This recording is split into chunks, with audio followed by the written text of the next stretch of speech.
अ, नमस्कार मित्रांनो, मी आज फूड सेफ्टी ॲक्ट FSSAIच्या ऑफिसमध्ये आहे. मी मुजावर मॅडम बरोबर समोर बसलेलो आहे. त्या इथले PIO आहेत आणि मुजावर मॅडमनी फार मला कॉपरेट केलं. त्यांनी सेंट्रल एजन्सीकडे पण फोन केला आणि त्यांनी विचारलं की माझे जे प्रश्न आहेत त्याबद्दल काय आहे. पण त्यांना ते म्हणाले की वेबसाईटवर आहेत. पण मी सांगू इच्छितो की वेबसाईटवर कुठल्याही प्रकारची माहिती नाही. मी हे माहिती विचारलेली आहे की आम्ही 100 वर्षापासून हॉटेलचा व्यवसाय करतो. मग हे FSIचे काल 2-4 वर्ष काहीतरी डिग्री घेऊन आम्हाला शिकवण्याची त्यांच्याकडे कुवत आहे का? आम्ही 100 वर्ष आज ह्या लेवलला पोचलेलो आहे, त्याच्यानंतर तुम्ही येताना आम्हाला शिकवायला येता, हे चुकीचं आहे. तुमचं काम आहे आम्हाला मार्गदर्शन करणं, आम्हाला आणखी कसं चांगलं करणं हे शिकवणं, हे तुमचं कर्तव्य आहे. ना की लहान पोरांना चापकासारखे फटकून तुम्ही हे नाही केलं तर 5 लाख फाईन, 2 लाख फाईन. तुम्ही फाईन करायला आलात की आम्हाला सुधारायला आलात. त्याच्यानंतर आमचं म्हणणं असं आहे की तुम्ही दर 2 वर्षाला ज्या माणसाला 50-100 वर्षाची सर्व्हिस आहे, जे लहानपणापासून हॉटेलमध्ये आहेत, त्यांना तुम्ही ट्रेनिंग देतात दर 2 वर्षाला आणि त्याचेही पैसे घेतात. तुम्ही आम्हाला पैसे लुबाडायला आलेत का? तुम्ही आम्हाला अकाउंट्स मेंटेन करणं, हे अकाउंट्स, अरे आम्हाला आमच्या आजोबांनी धंदा केला, त्यांनी 4-4 हॉटेल केले, पण त्यांनी कधी 2 पुस्तकं लिहिलेली नाहीत हो. आज तुम्ही आम्हाला दुनियाभरची पुस्तकं लिहायला लावतात. आम्हाला बुककीपर करून ठेवलेलं आहे FSSAIनी म्हणा, फायर ब्रिगेडनी म्हणा, बॉम्बे म्युन्सिपल कॉर्पोरेशनने. बघा, ईज ऑफ बिझनेस खाली तुम्ही ह्या व्यवहार करणाऱ्याची वाट लावून टाकलेली आहे. ईज ऑफ बिझनेस नाही, it is destruction of business by the Bombay municipal corporation, by the fire brigade and the food safety act. तुम्ही कुठलीही गोष्ट एखाद्या पब्लिक अथॉरिटी करायच्या अगोदर त्यांचं नियम असतं की ते आर्बिट्ररी डिसिजन्स घेऊ शकत नाही. They will have to consult those who are affected.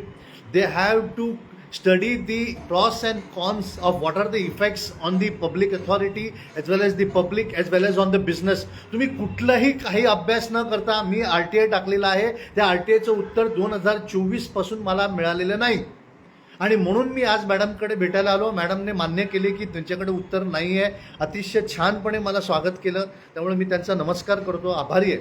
पण माझी जे लढाई आहे ती ह्या मॅडमच्या विरुद्ध किंवा ह्या इथल्या ऑफिसरच्या विरुद्ध बिलकुल नाही आहे. माझी जी लढाई आहे ती या सिस्टमच्या विरुद्ध आहे की जे वर बसलेली लोक 2 पुस्तकं शिकून, ज्यांचे 100 वर्षाचा एक्सपिरियन्स आहे, त्यांना ज्ञान शिकवायला येतात आणि ते ज्ञान शिकवता त्या धंद्याची वाट लावून टाकतात. त्याच्यावर आमचा हे आहे, ऑब्जेक्शन्स आहेत.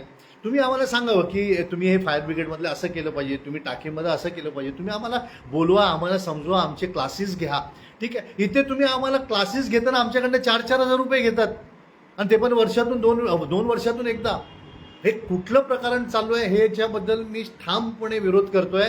आणि मी आज इकडे ह्यासाठी आलो की FSSAIचे जे वरिष्ठ आहेत त्यांना सांगू इच्छितो की तुम्ही आम्हाला उत्तर द्या. मी त्यांना हे काल ईमेल पाठवलं आहे आणि हेही पाठवतोय की हे बघा, माझं टायटल आहे details seeking the procedure followed and study carried out by FSSAI before forcing food handlers to follow certain directions. हे माझं बेसिक आहे आणि ह्या लोकांनी RTIला उत्तर दिलेलं नाही. त्यामुळे माझं ह्या मुंबईकरांना आणि मुंबईच्या हॉटेलियर्सना हात जोडून विनंती आहे की आपणही आवाज उचलावा. हॉटेल बिझनेस म्हणजे काय, प्रत्येकाला टाईम मिळाला आणि त्यांनी मारलं दगड, कारण आम्ही आमच्या चुका काढून आमचे वाट लावण्याचा प्रत्येक डिपार्टमेंट प्रयत्न करतं. पण त्याला आता आपण समोर जावं आणि कायदेशीर लढावं आणि कायदेशीर लढलेल्या माणसाला देवसुद्धा साथ देतो. बाकी तर काहीच नाही, तर आपल्याला देव साथ देणार. आणि FSSAIमध्ये सुद्धा चांगली माणसं आहेत ज्यांना कळतं आहे की आपल्यावर अन्याय होत आहे, तेही आपल्याला साथ देतील. पण कमीत कमी लहान मुलांनी रडलं तर आईला कळतं ना की दूध पाजलं पाहिजे. तर आपण थोडंसं रडावं, लढावं आणि चांगल्यासाठी लढावं. प्रत्येक हॉटेलियर्सना मी विनंती करतो की आपण ह्या चुकीच्या कायद्याच्या विरुद्ध आवाज उचलावा, त्यांना प्रश्न विचारावे. FSSAI म्हणजे हे आमचे सेवक आहेत, आमचे मालक नाही आहेत. सेवकांनी कुठलीही गोष्ट करतेवेळी लोकहिताचं काम बघावं. आणि सुप्रीम कोर्ट, हायकोर्टचे जजमेंट्स आहेत की बाइंडिंग प्रेसिडेंटला उल्लंघन करणं म्हणजे there is no need to prove malice. Any decision taken by the public authority shall be in consultation with the public who are being affected, and they will have to produce the study and the documents and the materials relied upon by them to bring such laws of which are insignificant or which are of no use. It should be educational and not compulsion. Today We hoteliers have been diverted and converted into bookkeepers rather than entrepreneurs. And we protest to that, and we will definitely take it to the logical and in all legal place. तर madam, आपण मला फार सहकार्य केलं, मी आपला फार फार आभारी आहे. माझं जे दुःख व्यक्त केलेलं आहे ते आपण आपल्या वरिष्ठांकडे दाखवावं, बोलावं आणि यातनं रस्ता काढावं ही आपल्या नम्र विनंती. जय हिंद.